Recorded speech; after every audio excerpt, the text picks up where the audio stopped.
So on this panel, we have three incredible speakers. Addy Graves, who's fabulous. Cashew does a lot of research, and her team is absolutely incredible, and I would consider a great friend. We also have Amanda at Monark, another super exciting young company, and Lourdes as well, who's held in incredibly high regard across Calgary, which is very exciting. And Justine is in from Toronto to moderate this. Fun fact, I was Justine's younger sister's prom date in high school. That's pretty fun. In Winnipeg. Yeah, which is super exciting. So DMZ and TDIP have both sponsored this event. So they're the ones who have provided the charcuterie, the drinks, so you can thank them. After the event, we got the incredible folks at Afters who are going to be DJing, so feel free to stick around. There's some incredible people in the room. Let me shout out this Alex over here at DMZ. He's here. The speakers are going to be here. The co-founder of Tech Thursday, who started Tech Thursday in Winnipeg, and the whole Winnipeg team is here over there in the back. Paul, so you can talk to Paul. He's going to tell you about how Tech Thursday in Winnipeg is better. I'm sure. Yeah, thank you. Yeah, great. And John is here and from Winnipeg as well. So some incredible folks. So stick around, network, and chat. I'll just thank a couple of our sponsors, Boast, Neo Financial, Skip the Dishes, as well as BLG, our core legal sponsors as well. That's it. One more thing. We also just launched Tech Thursday Live. And so all of this audio is getting funneled and picked up on a recorder, and we're gonna record them and publish them as a podcast. So if you guys want to listen, I just listened to the first one we recorded and released earlier today. They're incredible to listen to at 2 times speed. So if you want to do that, all the signs are there. On all the little tables, so feel free to scan those. Okay, that is it from me. Let me call up Patrice from TDIP to say a couple words. Ladies and gentlemen, Patrice! Wow, thank you all for clapping for someone from a bank. That's so nice. Hi, everyone. I am Patrice Oliveira, and I am from TDIP. We are the technology bank that sits within TD Bank. So we're newer to market. We launched about 1.5 years ago, and we can bank technology companies from inception all the way to exit. I'll be around, so come chit-chat, and the boring banker will stop boring you. Thank you. All right, cool. And then let me introduce you to our moderator for this evening, as well as one of the fabulous folks from DMZ, Justine. Come on up. Thanks, Phil. Hi, everyone. Thank you so much for coming tonight. I can't believe how full the room is. I wasn't sure that anyone would show up. So it's really cool to see, and it's so cool to see so many new faces, too. We're so used to, seeing familiar faces in Toronto, so it's really nice to be here. I'm actually from Calgary. Originally, I grew up here, but I haven't lived here in 19 years, and I have to say, it has changed so much. We've been meeting with so many ecosystem folks this week, and it's really, really cool to see all the innovative businesses coming out of this city, and everyone's just got like a chill vibe in comparison to Toronto, which is so nice and refreshing. But yes, for those that don't know the DMZ, I'll tell you a bit about what we do. So we're an incubator based out of Toronto Metropolitan University, formerly Ryerson University, and we help businesses grow and scale their business through strategic EIRs, through fractional EIRs, legal support, and investor readiness programs. So you're gonna hear from 3 of our incubator founders here tonight. We often ask them to fly out to us, but we thought we'd come to them this time. And they all just happen to be women founders because there's something in the water here. I don't know. So with that, I'd love to introduce Addy Graves, CEO and co-founder of Cashew, Amanda Julian, Chief Science Officer and co-founder at Monark, and Lourdes Juan, CEO and co-founder at Knead. Please welcome. Hi, guys. Thanks for being here. Hi. Oh, are we getting feedback? Okay, let's go down the line. Introduce yourselves. Tell us a bit about your business and what stage of growth you're currently at. Cool. Hi, everyone. I'm Addy Graves, CEO of Cashew. In terms of what we do, we're an AI-powered market research platform. So we gather first-party human insights, asking people questions, but we automate all of the very arduous, expensive, and time-consuming parts of that process that typically have been out of reach for smaller businesses and make larger businesses a lot more inefficient. So in terms of our stage, we're in market. We've raised our pre-seed, and we're just really focused on commercializing our platform and getting more customers. Awesome. Hi, I'm Amanda Julian, one of the co-founders of Monark. Monark is a suite of products designed to support organizations in diagnosing, understanding, and solving their leadership challenges. And so we do that by leveraging our two platforms, our assessment and our development platforms that are AI-driven. And in terms of the stage that we're at, we are also in market. We're post-seed. And I think that's everything that I was asked. Hi, everyone. My name's Lourdes. I'm co-founder and CEO of Knead Technologies. We have a food rescue platform. So for those of you that don't know about food rescue, it's the act of taking sort of surplus food from restaurants, bakeries, grocery stores, venues, and getting that food over to service agencies that could use it. So we have a platform for municipalities and nonprofits that are doing that work to help them scale and track their data. We are the epitome of early stage. So we closed our pre-seed round late 2024, and we're just sort of in that awkward gray area of looking at product market fit. And I think we're past throwing spaghetti at the wall and seeing what sticks, but not by very much. Great. Actually, I'll throw it open to all of you. Oh, maybe I'm too close here. So I think you all began by sort of identifying a real problem and starting with a service to solve that problem, or in your case, Lourdes, a charity. So can you take me back to sort of the aha moment where you thought, okay, this problem is bigger, and I want to scale, and I want to implement some sort of tech? Sure, I'll start. So I started a food rescue charity here in Calgary back in 2012. Called the Leftovers Foundation, and my aha moment was really like the night I saw a bunch of food at a bakery that was about to go to waste. So just a local standard bakery, they don't do day-old bread, and so they were gonna throw away kind of everything that they had that day, and that was like about 200 pounds of bread, and I just stuffed that bread into my Honda Civic, and really Tetrised it in and brought it over to the drop-in center. And I really didn't know about food waste. I'm an urban planner by profession.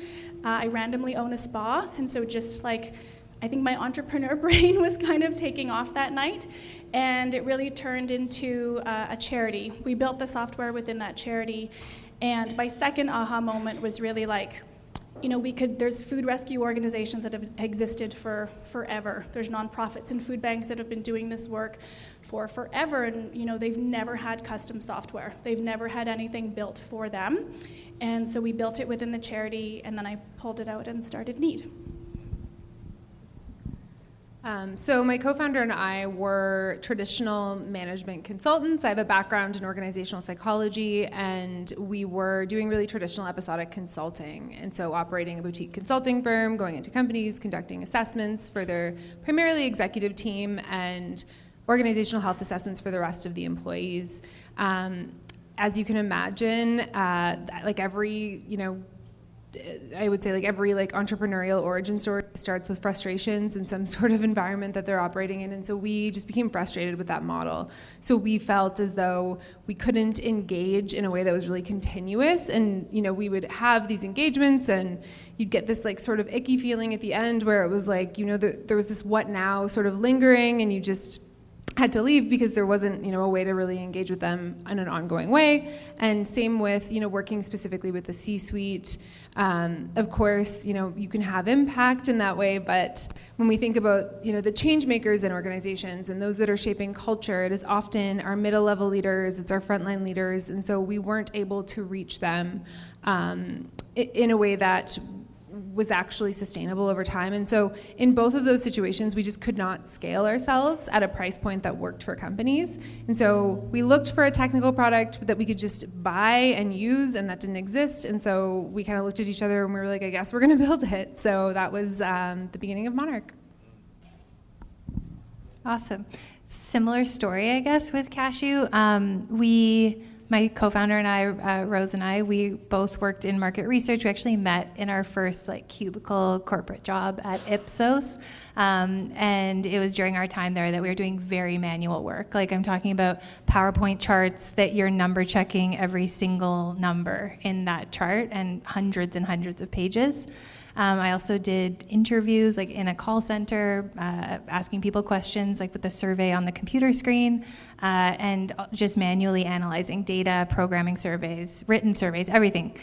So it's just such an industry that's ripe for automation. And once AI kind of came about, it was all of our dreams coming true because we were able to automate these very manual, arduous tasks that added a lot of timeline and budget to any given project that we were doing for our clients. So it was just the perfect space to look at automation and how to make this a lot more effective and useful, because a lot of the times, people don't end up doing research or testing any of their theories or their concepts because it's too expensive and time consuming. So that's really our goal, is to unlock that and make it a lot more accessible and just second nature instead of being this massive thing that you have to take on.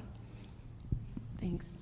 Lourdes, I want to throw it over to you because you have an interesting story about, so a lot of founders might have a great idea and a problem that they want to solve and a business background, but then they get lost on the tech front. They don't know where to turn. So can you tell us a bit about your story with the building of the tech? Sure. So I'm still not a technical founder. I still kind of get lost in a lot of the technical meetings that my team has. Our story is a little different. So I'll be quick, but it really started when I wanted to make this idea of Uber for food rescue, because Uber was just coming into Calgary at the time, and we were really getting a lot of food donors that wanted to donate food, a lot of volunteers who wanted to help, and a lot of service agencies that needed the food. And so it was just like a logistical nightmare with me on an Excel document at 3 a.m. Just was not working. So I'm an alumna from the University of Calgary. I had pitched to them, how do I make the Uber for food rescue? And there's this program, they said, out of Silicon Valley called Technovation.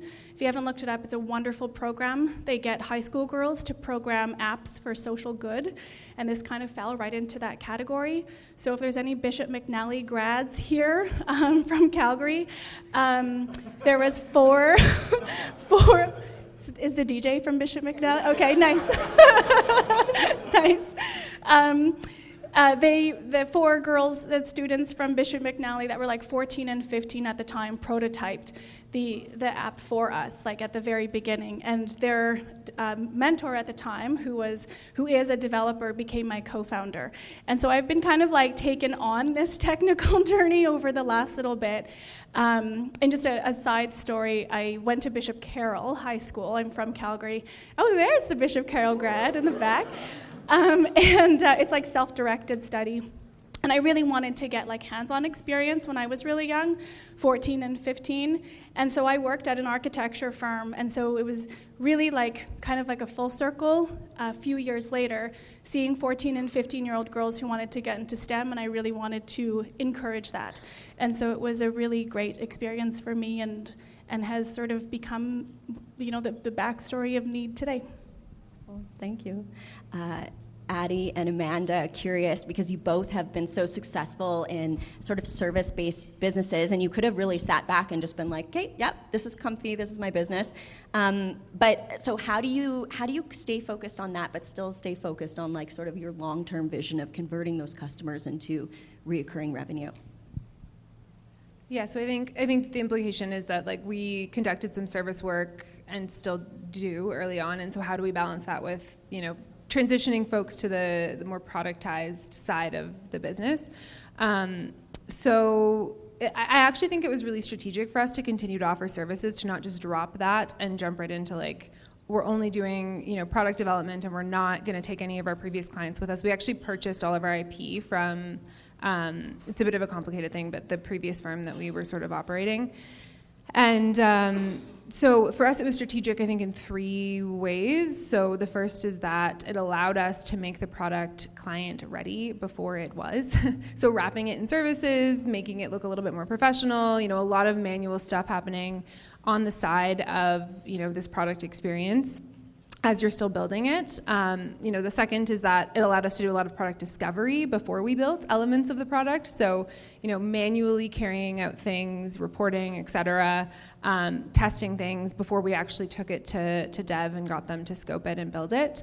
And then the third is just that it is, in our case, it was, revenue that was accessible to us, which, was incredibly valuable at certain points of the early stages of our company. Non-dilutive, obviously, being a bonus, but raising is challenging, and when you have the ability to pull in money when you need it to keep the lights on, that can be really, really important. And so I think, obviously, you have to be disciplined in balancing what are the strategic things that we're doing as it relates to services versus what are we doing, for short-term revenue generation. And as long as you're disciplined in that, I think it can absolutely be a strategic advantage. Yeah, totally. I feel like we were kind of doing both things at the same time. So keeping the lights on with services while building the product. And like Amanda said, when you're doing services, you're learning about what your customer wants. So if you can't deliver that with your product, then you're just getting more ideas on what features need to be prioritized. So that's kind of how it worked for us, is we would figure out, okay, what's the biggest requests that we're getting in terms of services, and then we would prioritize the development of the product to align with the services that we were doing the most. And then I guess outside of that, it was also, our CTO, James, is over there. We would talk to James and say, we spend, countless hours cleaning data. Can we please expedite this feature so that we're not spending all this time doing this when we could be focusing on, selling to our clients. So that's also a way that we prioritized how we built the product. And now it's so exciting because there's just so many parts of the process that have been automated and frees up so much of our time to focus on the business, whereas even a year ago, we were still doing so much manually. And I think prioritizing in that way to really look at what's most useful for your customers, and then also what's most time consuming or manual seemed to work really well for us. And you've all raised both dilutive and non-dilutive capital, and you've been really successful in doing so. If you could give yourself one piece of advice, picture yourself as a founder going out to fundraise for the first time, what would it be? Oh my God, get ready. It's so fun. I think non-dilutive is not as much of a black box. I think you can find resources for how to manage that process effectively and tap on experts to help you with that. I think there's even AI now that focuses specifically on applying to grants. Shout out to Askel, who is developing an AI-based grant program. So check her out if you want to look at that. But in terms of dilutive funding, if I could go back, I would say it's going to take a lot longer than you think it's going to. And it's more relationship-based than it seems maybe in the beginning. I thought it was about the perfect pitch deck or having the best story, which it definitely is. You need them to buy in, but it's more about relationship building in those early days of raising, because they're just betting on you because you don't really have the product yet or the traction or the sales. So yeah, I would say just getting to know investors and putting that time in is most crucial. So we've raised 2 rounds, and so if I think back to the first one, I would cringe. I think about just the lack of conciseness, the lack of clarity. There are people that we pitched to that we took an hour and a half of their time and just rambled. And if I were to see that today, I would just anyway. I would hug that girl, but I would be get it together. And so that, but to Addy's point, I think, early days, it is about, you as the founding team. And of course, like the problem has to be compelling and it has to be in a space that people are interested in. But I think like they're not asking like, is this a viable solution? They're looking at you saying, are you going to figure out the solution to this problem? If this first stab at it doesn't work, because it probably won't. And so you are selling yourself, and that takes so much conviction. It's really hard, but that is sort of what's happening. And so the relationships, of course, and the argument of like, why are you the person to tackle this, I think is really, really critical. Yeah, I echo everything that you both said, but also like I really felt I'm a really bad dater. Like I never really dated. I met my husband, like I've been in long-term relationships, and it's like about dating. Like I was not good at it. Like I would get ghosted by investors and be like, why? Like what is wrong with me? I'm really cool. Like, and I really could not wrap my head around that. I also come from architecture and planning. It's like development industry. Like my, developers will come to me and they'll say, Lourdes, I want this to be 20 stories with a hotel, or I want this to be a park. And it's very black and white. And I say yes or no. The city said yes or no. And that's been my job for so long. And so, when you're pitching and really trying to sell yourself and trying to mold yourself, which I know now not to do, like that would be my advice, is to just be really true to what you're selling and why you're the best to do that. I think I would have really talked to like the confidence part of myself, because I was really like beaten down by not being a really good dater. But I feel like if I did it again, I would do so many things different. I would crush it. Love that. I remember when you came to see me in Toronto and you just pitched at a competition, and you were so convinced, you were so funny. You were like, I had just pitched and I was convinced I was going to win the first prize. I'm a really sore loser. That's the other thing. Like, you can't be a sore loser. And there's like 7 prizes, and they called the first set of prizes, and it was like, ranges from $250 to $1 million. And I didn't get the $250 prize, and I'm like, oh my God, did I get $500,000? Like, I was very confused why, like, I wasn't getting picked. But yeah, it's a journey. Like, and all the no's are really good at the end of the day once you kind of see past your sore loserness, at least for me. I love it. I want to throw it over to the audience for questions. Raise your hand. Yes. I don't know. You can. Sure. Yeah, very interested to know, because all early stage companies, are you guys raising right now, number one? And number two, how have you found the early stage raising process in Calgary/Alberta? Yeah, for sure. We are raising right now, so we just opened our seed round a week ago. Mostly from U.S. interest, but now some Canadian with all this YC controversy, not investing in Canadian companies. I feel like maybe that's going to impact things. I'm not sure. But yeah, we had a lot of good traction when we went to TechCrunch Disrupt. Got a lot of inbound interest from U.S. investors, and it's just such an amazing event. Would highly recommend anybody in the audience who's building something to go to that conference. But yeah, and then like early days raising, in terms of advice, I would say in Calgary, yeah, like I think there's more VCs popping up that focus on early stage. There's a lot that said that they did when I was raising, but I feel like they were still looking for $1 million in ARR. So now I think there's true pre-seed investors. Our lead investor, Metiquity, is incredible. They really are backing founders who, are really trying to figure it out still and don't have everything, tied in a bow. Like, they know that and they get it, and they are very relationship based. So they're, just looking for people they can believe in, like we've been talking about. So yeah, I would say, just making sure that you're focused on the right funds, like if they truly are early stage, not looking for some other sort of traction, and then also focused on your space, probably. Like, there's a lot of funds that don't have expertise or any experience or any track record in maybe investing in something similar to what you're building. So finding that, I think, is especially helpful too, if it's possible, but sometimes it's not. Yeah, so no, we're not raising. We haven't raised in a few years. We're in a place where we're just building towards optionality. In terms of like advice, I think just acknowledging that these folks are going to probably be with you for a while in terms of being on your cap table, and so try to make sure that it's people you want to win with and for. Also, yeah, the expertise is critical. For our seed round, we didn't really like gain a lot of steam until we started meeting with like investors who were specifically focused on HR or ed tech. When we spoke to like more general funds, it just like the synergy just wasn't there.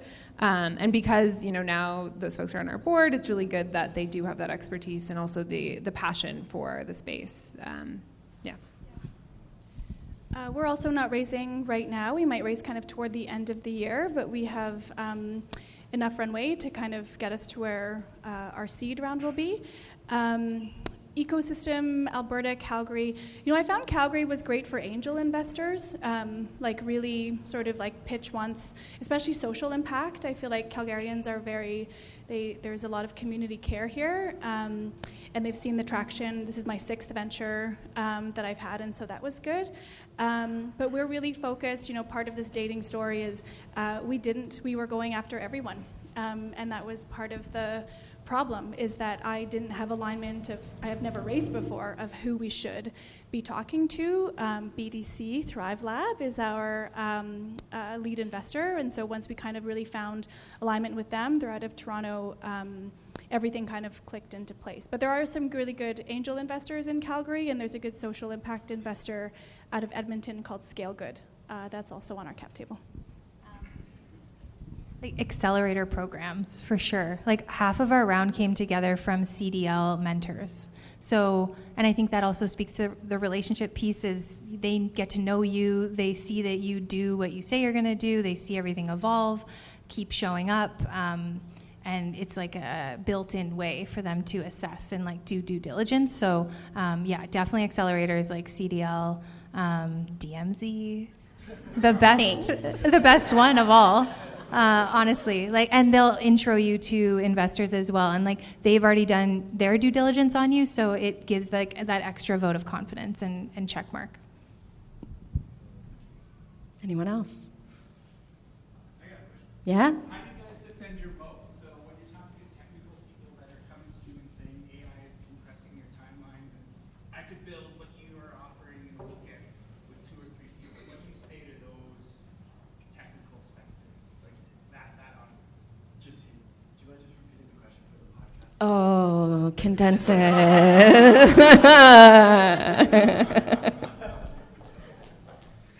What do you say to a technical audience that comes to you and says, how do you defend your moat? Our team could build what you guys have in a weekend because AI is compressing the timelines. What do you say to those skeptics? Like, what do you say to them? Yeah, so we don't get that as much as we get like, well, how are you different from what I can do with Copilot? Because we're like very much like a B2B play. And Copilot is doing a lot of things these days.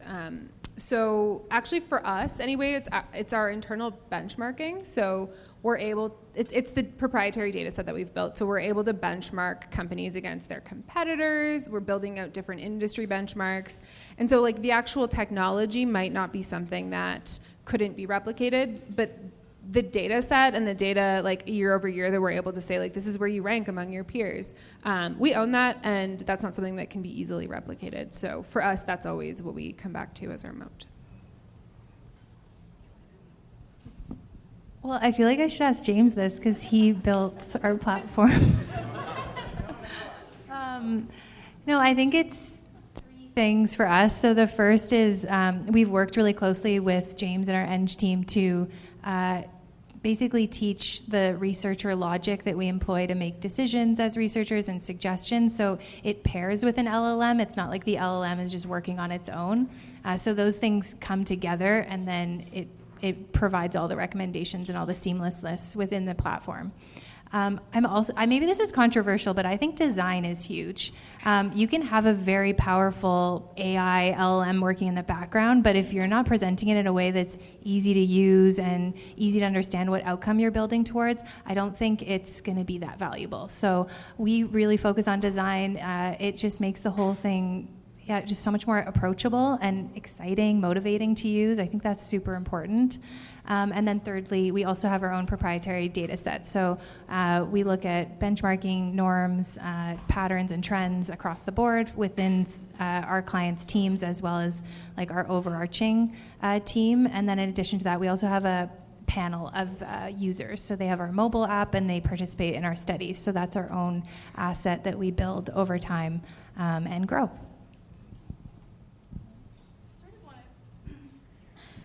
I want to skip this question and give it to my CTO because I know what I'm good at and it's not the technical side. But I do know that what we have built is pretty bespoke. It's pretty niche. I don't know of a lot of other food rescue tech companies that are out there.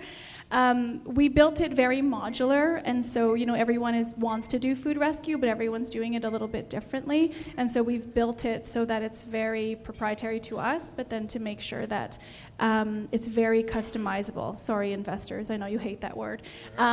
For our users, for sure.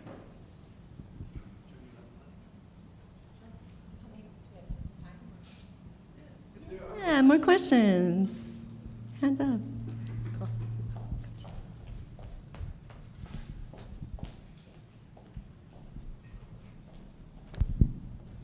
Thank you so much for your insights so far. Have you thought about, because we've heard about some people who experience fundraising fatigue, as a founder, bothering about raising funds and then dealing with the interest of investors, and then along the line, maybe begin to lose focus and begin to think of the next raise instead of the next features, instead of the next roadmap in your vision. So how do you manage that? I know that some founders, they decide to maybe bootstrap at the early stage so they can kind of like have that vision clear and get the product right before they go into fundraising. So how do you handle all that and along with the politics that come along with it? Yeah, I can speak from our experience. So our fundraise, I thought, would take 6 months. It took 18 months. So it was thrice as long as I thought. So the fatigue was very real. I think for me, it was a couple things. Like, we're considered social impact. So we really did rely on non-dilutive, and it really did help us on that first the first year, like the first 12 to 14 months. And I would say, like, don't be afraid of non-dilutive. If you're eligible for it, take it. Don't be scared of the reporting. Like, it will help you in the end, I think, and you'll build relationships for more non-dilutive in the future. But I also relied, if you're a solo founder, you can rely on your team if there's no co-founder. But I really, at the end, sort of, month 14, 15, when I was really feeling it, relied on my co-founder and really kind of opened up to, like, has been my full-time job, has been fundraising, and I need help doing X, Y, Z, and that kind of took us through to the finish line.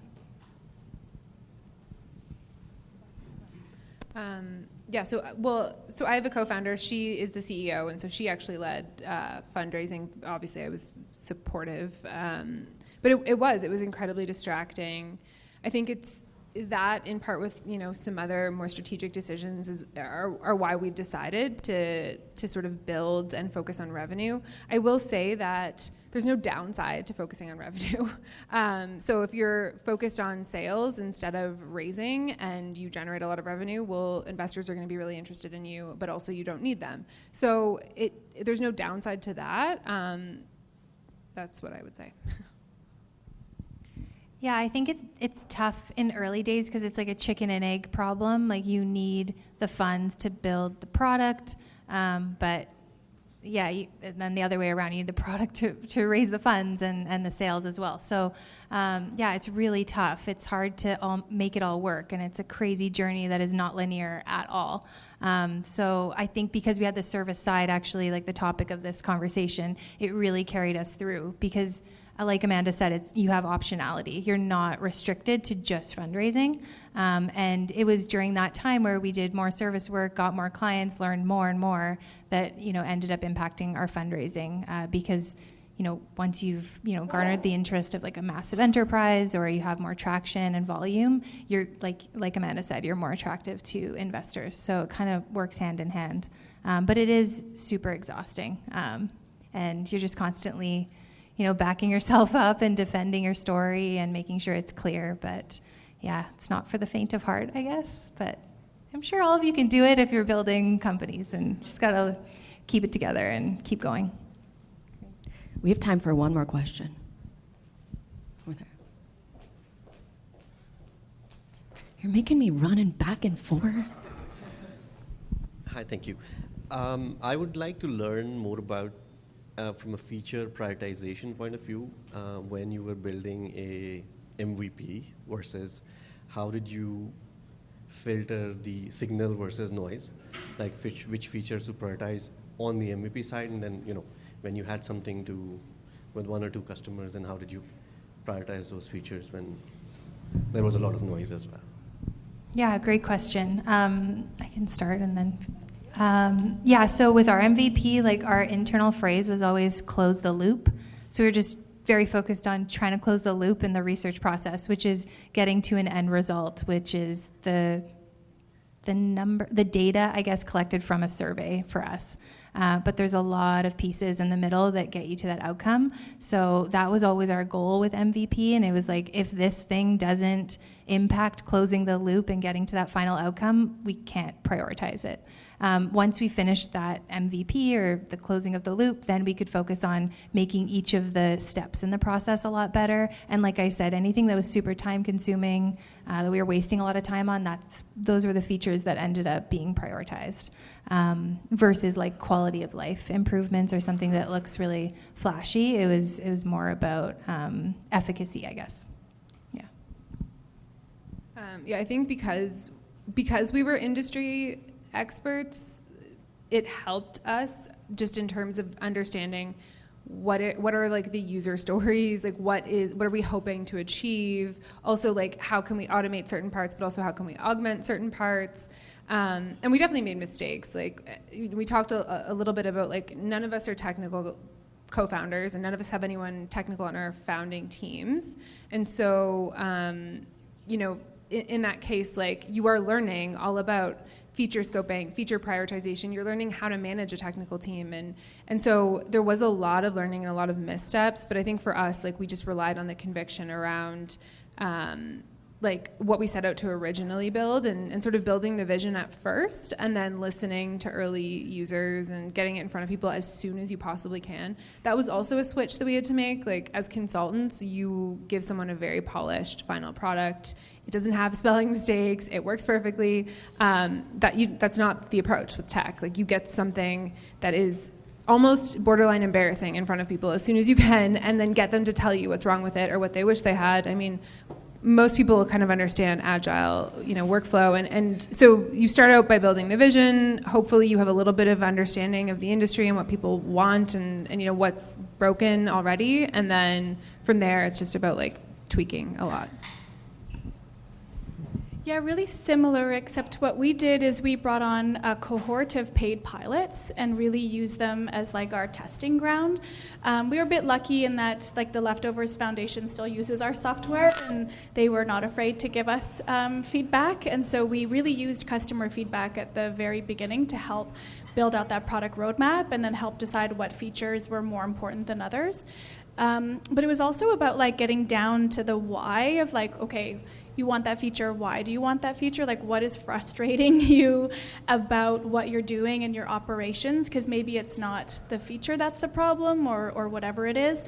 Maybe it's something else. And we would then find like common denominators. I say we, mostly the development team, would find those common denominators And then that's how we would prioritize. But it really was helpful to have those paid pilots in place, and then they eventually all converted because they really liked what we built and how we built it because we did it with them. Great. Thank you. Thank you so much for being here tonight. I know you're all parents, and it's not easy to join us for your evening, so we really do appreciate it. Thank you.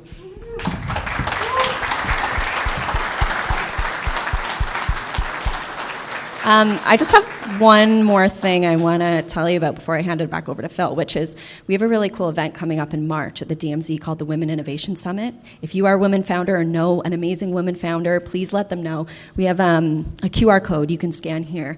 So what we do is we choose 10 amazing women founders. We fly them into Toronto to pitch to win up to $200,000 in investment from DMZ Ventures. Last year, DMZ Ventures got really excited and they invested $535,000 at the competition. So we just never know what's going to happen. And actually, Addy last year was our winner of the top prize and walked away with $190,000. So, yeah. So we're doing it all over again March 19th. Applications close February 5th, next Friday already, I think. So yeah, apply, please. And thank you. Thank you for coming tonight.